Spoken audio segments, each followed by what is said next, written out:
Oui, ils sont encalminés entre 5 et 6%, 6% dans notre rolling du jour. Alors, bon, on aurait pu imaginer qu'après la non-victoire à l'élection présidentielle, le fait que Reconquête ait 0 député au législatif, dans un contexte de forte croissance et de dynamique RN, que Reconquête ne soit qu'une parenthèse et que ça s'effondre. Ce n'est pas le cas.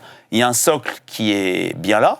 6%, c'est à peu près l'étiage du score présidentiel d'Éric Zemmour. Alors, il y a la barre fatidique éliminatoire en termes de députés des 5%. Ce que l'on voit dans notre rolling depuis son lancement, c'est une hésitation très forte des électeurs Éric Zemmour entre la liste Marion Maréchal et le fait de voler au secours de la victoire, si je puis dire, et de choisir Jordan Bardella. Et là, depuis quelques jours, on a davantage d'électeurs Zemmour qui vont mécaniquement sur le vote Marion Maréchal. Sarah Knafo a plutôt fait une bonne prestation. C'est toujours intéressant quand il y a d'autres voix que la seule Marion Maréchal. Ça rééquilibre peut-être le fait d'entendre beaucoup Éric Zemmour, qui peut-être pourrait gêner la liste, l'incarnation Marion Maréchal. En tout cas, il y a une compétition pas seulement avec le RN, mais avec LR, parce que également, il y a une sorte de volatilité entre des électeurs d'Éric Zemmour ou des électeurs même de Valérie Pécresse qui hésitent entre un vote LR et un vote Zemmour, même si pour l'instant, la liste LR avec 8% est devant, mais 2 points, c'est rien quand la campagne n'a pas vraiment commencé, devant la liste Zemmour, la liste Maréchal. Alors, il y a une particularité qui est très bien signifiée dans le sondage de cet après-midi dans Le Monde, je ne sais pas si vous avez vu, c'est le mot souveraineté. Le mot souveraineté est donc soumis à l'appréciation des sondés. Il y a quelques 13 000 sondés. Souveraineté, alors là, ça résonne aux oreilles des électeurs de Reconquête, puisqu'ils sont quelques 60%, 65% à considérer qu'il est capital, ce mot. Oui, mais le problème, c'est que ça résonne, j'ai pas vu le détail du sondage, mais très logiquement, ça doit résonner aussi aux oreilles des électeurs du RN. Beaucoup moins. Ouais, non, c'est très intéressant. Alors, c'est peut-être, vous touchez peut-être du doigt l'une des erreurs de la campagne présidentielle d'Éric Zemmour, et même de cette campagne européenne, puisque Éric Zemmour a visé plutôt... il est souverainiste à la base, Éric Zemmour, mais il a fait une campagne finalement de conservateur, d'identitaire plutôt.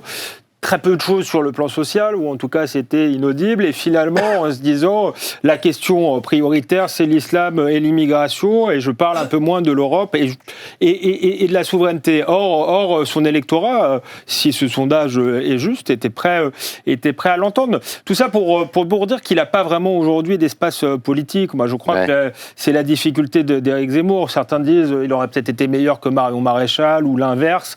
On voit bien que la difficulté c'est que aux législatives, Marine Le Pen a fait 90 députés, ce que personne n'attendait. Elle se professionnalise. On a le sentiment que pour la première fois, elle est en capacité de gagner l'élection présidentielle. Et donc Éric Zemmour apparaît quasiment comme un empêcheur de tourner en rond et quelqu'un qui pourrait la gêner. Donc on dit qu'il n'y a pas de vote utile aux européennes parce que c'est de la proportionnelle, donc on peut se faire plaisir. Mais je crois que malgré tout, dans la tête des électeurs, beaucoup se disent autant donner de la force à Marine Le Pen avant la présidentielle, d'autant qu'elle est coutumière d'être très forte dans les sondages, et ça sera intéressant de voir. Avant les régionales de la dernière présidentielle, on attendait 2, 3, voire 4 régions pour le Rassemblement national. Elle en a eu aucune, ce qui a effectivement eu un effet démobilisateur pour la présidentielle. Donc là, beaucoup d'électeurs peuvent être tentés de mettre Jordan Bardella au-dessus de 30% pour mobiliser leur camp, le camp national, avant la présidentielle, et de se dire que Éric Zemmour n'est plus en capacité d'y arriver. D'ailleurs, je pense que le sens de sa candidature, il l'avait dit lui-même, c'était de remplacer en quelque sorte Marine Le Pen. Il a perdu en réalité la primaire du camp national, Éric Zemmour. Il a d'autant plus perdu que les thèmes sont les mêmes. Il a mal fou à faire entendre sa différence. J'avais fait pour le Figaro Magazine un tableau qui devait être le tableau des différences et des similitudes entre les programmes Rassemblement National, Reconquête, mais aussi les Républicains, en matière juste d'immigration. j'avais eu Amalfou, d'ailleurs je trouver les différences. Je n'y étais pas parvenue à trouver les différences. Alors chacun me disait non, ça n'a rien à voir, LR, nous on veut des murs pour empêcher les migrants de passer en Pologne, Reconquête, non, mais nous on fait des blocus maritimes, c'est complètement différent, mais la vérité c'est que dans ce débat très frontal, où les arguments sont très frontaux, où vous êtes pour la protection, y compris armée, des frontières, enfin rien à voir avec l'Europe passoire que nous connaissons, l'externalisation des demandes d'asile, parce que ces trois parties demandent en dehors de l'Union européenne, ou alors vous pensez, comme Emmanuel Macron, qu'il suffit d'améliorer à la marge les systèmes de contrôle actuels. Il n'y a pas de place pour des nuances qui permettraient de compenser ce que décrit Alexandre, c'est-à-dire en fait le réflexe du vote utile. Richard, est-ce que vous êtes d'accord avec ça? Est-ce que, d'après vous, ils peuvent disparaître? Ouais, j'ajouterais simplement que je pense que construire une force politique, ça prend énormément de temps. Alexandre parlait de Marine Le Pen et du temps qu'il lui avait fallu pour... de la famille Le Pen, du Rassemblement national, ex-Front National, du temps qu'il lui avait fallu pour arriver là où elle en est. Donc ça se compte en décennies. Jean-Luc Mélenchon aussi, la France Insoumise a mis du temps à éclore, à devenir une force politique conséquente dans le paysage politique. Donc... peut-être qu'il ne faut pas l'enterrer trop tôt. Ce qui est intéressant, on n'a pas parlé de François-Xavier Bellamy. Il y a d'autant moins d'espace que LR, pour une fois, et pour la deuxième fois d'ailleurs, a choisi un candidat plutôt souverainiste en réalité, si on regarde bien François Bellamy. Après avoir beaucoup hésité. Après avoir beaucoup hésité, mais pour une fois, la ligne de LR est un peu très claire. Et donc, il y a encore moins d'essais. Et en plus, qui est aussi conservateur et sur des questions sociétales, type on voit qu'il se dispute avec Marion Le Pen sur qui prend la tête du combat contre la GPA. Donc l'espace est très réduit. Par contre, ce qui est très intéressant en termes de dynamique pour la présidentielle, c'est que même avec cet espace réduit, bien 8 et 5 ou 6, ça fait quand même un score de 14. Si on additionne avec les plus de 30% de Jordan Bardella, plus des candidats... alors Nicolas Dupont-Aignan, finalement, s'est retiré, mais il y a peut-être des petits candidats souverainistes en plus. On arrive à une dynamique pour le camp national qui a plus de 40%. C'est quasiment du jamais vu. Donc là, en ce sens-là, il y a une recomposition qui s'opère et qui est même générationnelle. C'est ça qui est intéressant. Non, qui ne s'opère pas parce qu'elle est bloquée par les gens en place. Marine Le Pen ne veut pas entendre parler de l'union des droites, parce que ce qu'on est en train de décrire, c'est l'union des droites. Mais en fait, elle va se faire... Moi, je crois que l'union des droites, j'ai jamais cru qu'elle pouvait se faire par des accords d'appareil, mais elle va se faire par des dynamiques électorales. Et c'est ce qui est en train de se faire. Et ensuite, il y a une recomposition générationnelle. On voit que ce sont des listes portées plutôt par des jeunes, que ce soit... Alors, il y a deux remarques à faire à ça qui est intéressante. C'est de se dire qu'effectivement, le discours des Républicains sur l'Europe, finalement, est pas loin d'être celui des Rassemblements nationaux et celui de Reconquête. Ça pose quand même beaucoup de questions. Je nuancerais quand même. Eh oui. Je nuancerais quand même quand... Parce que ça veut dire qu'ils ne sont pas uniformes. Ils ne sont pas uniformes. Mais oui, la tête de liste. Parce que c'est bien leur problème. Quand on interroge les électeurs LR sur leur regard s'agissant de l'Europe, la construction européenne, ils sont plutôt proches dans leur réponse des électeurs de la majorité présidentielle, voire des électeurs potentiels de Raphaël Glucksmann. C'est le camp de la France du oui. On va fêter, ou pour certains commémorer, les 19 ans du référendum du 29 mai 2005. Et le clivage France du oui, France du non reste toujours pertinent. Par rapport à ce qu'a dit Alexandre, c'est vrai que les dynamiques électorales, déjà, on les voit, puisque dans l'enquête IFOP fiduciale pour le Figaro Magazine, on a vu, alors bien sûr, ça ne veut absolument rien dire, c'est second tour, où Marine Le Pen l'emporte systématiquement face à Édouard Philippe ou Gabriel Attal, parce que les électeurs de droite votent massivement pour Marine Le Pen. C'est plus serré sur Édouard Philippe. Oui, enfin moi je retiens quand même que le positionnement européen de LR est loin d'être simple. Ça c'est la première des choses, et c'est un problème majeur pour eux. La deuxième chose, je vous invite à lire l'appel de Madame Pécresse aujourd'hui, certes qui a fait pas un grand score à la présidentielle de 4,5%, mais qui appelle pour 2027 à l'union des droites, sauf le Rassemblement national. Mais elle appelle à faire cause commune avec Reconquête. Donc on va essayer de comprendre. On a encore 3 ans. Oui. Alors là, maintenant, on va passer au coup de cœur et au coup de griffe. Si vous voulez bien, on va commencer par les coups de griffe. Alors, mon coup de griffe, je reprends mes notes. Ouais. Mon coup de griffe, c'était encore, on en a déjà parlé, mais pour les étudiants qui, sous prétexte de défendre les Palestiniens, Oui. ont bloqué Sciences Po et lancent des slogans antisionistes, antisémites. Et tous ces braves gens et leurs homologues européens et américains, puisque vous savez que plein de facs américaines sont touchées par le même phénomène, ont reçu les félicitations et les encouragements de Ali Khamenei, qui est le guide de la révolution depuis la révolution des mollahs en Iran en 1979. 79, et lui, il est guide suprême depuis 89. Voilà. 10 ans après, c'est à lui qu'on doit en particulier la fatwa contre Salman Rushdie.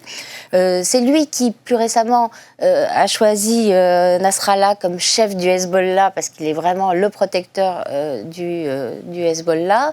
Donc c'est quelqu'un de parfait qui décide des exécutions et des emprisonnements en Iran. C'est l'homme clé de la terreur du régime des mollahs, si vous voulez. Eh bien, il trouve ça formidable que tous ces étudiants occidentaux partagent sa haine d'Israël et des États-Unis. Il les encourage vivement à continuer. Surtout que l'islamisme est né en grande partie en 1979 avec les discours de son prédécesseur qui s'appelait l'ayatollah Khomeini. Ouais. Le coup de cœur. Alors, le coup de cœur, ça nous ramène au sujet qu'on vient de quitter, qui sont les européennes, puisque Giorgia Meloni a annoncé hier qu'elle prendrait elle-même la liste de son mouvement, Fratelli, les Frères d'Italie, Fratelli Italie. Alors, c'est assez classique, en fait, en Italie, que les chefs de parti ou que les personnages actifs dans la politique intérieure cumulent leurs fonctions avec des têtes de liste. On sait déjà que quand elle sera élue, parce que ça ne fait aucun doute, elle sera élue puisque son parti est en tête dans les intentions de vote et largement en Italie, elle choisira de rester Premier ministre. Mais pourquoi c'est un coup de cœur ? Parce que je trouve que par rapport aux hypocrisies françaises, la méthode italienne a du bon, parce que chez nous, on a des gens, je pense évidemment spécifiquement à Emmanuel Macron, qui font une campagne clandestine et qui s'empresseront de nous dire que le résultat, qui sera une défaite, fort probablement, ne les concerne absolument pas, alors qu'ils se seront engagés.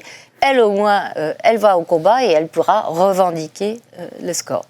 C'est quelque chose qui devrait pouvoir se faire ici. Ça a été le cas en France pendant très longtemps. Les chefs de parti, les figures...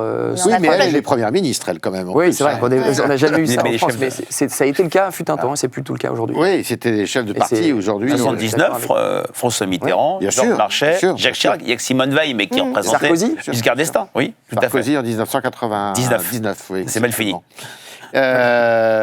Alexandre, votre coup de... griffe. Coup de griffe, c'est Emmanuel Macron, mais plus largement la campagne européenne, parce qu'il y a des enjeux, à mon avis, très lourds, qui ont été très peu abordés, qui font un peu... Emmanuel Macron, parce qu'il veut mutualiser le nucléaire français, donc c'est une question sur la souveraineté qui est très importante. Et il y a aussi un sujet dont on parle moins, et Emmanuel Macron, il y est favorable, ça aura des conséquences très lourdes, c'est le passage justement sur les questions de défense et de politique étrangère, du vote à l'unanimité au vote à la majorité qualifiée. On sait que l'Allemagne ne peut pas être mise en minorité, donc c'est brader notre souveraineté sur des enjeux aussi stratégiques que la défense et la politique étrangère. Et on se demande parfois si Emmanuel Macron ne pense pas déjà à son avenir politique. Et donc il n'est pas en train de troquer la souveraineté française contre un poste de président de la Commission ou je ne sais quoi. Bon, je fais des supputations. Hein. Je n'ai pas de preuves. Mais, et ensuite, je suis d'accord, je partage le coup de le coup de griffe sur les étudiants de Judith, sur les étudiants de Sciences Po. Et j'ajouterais que ce qu'il y a de pathétique là-dedans, au-delà des relents d'antisémitisme, d'islamo-gauchisme, c'est la très grande bêtise. C'est quand même Sciences Po, c'est censé être l'école de formation des élites, effectivement, qui ne savent pas situer la Palestine sur une carte, qui confondent un génocide avec des bombardements militaires.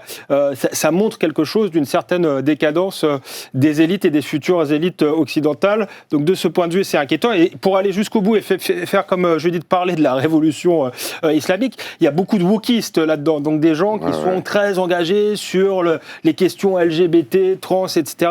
Rappelons les positions justement des islamistes sur tout ça.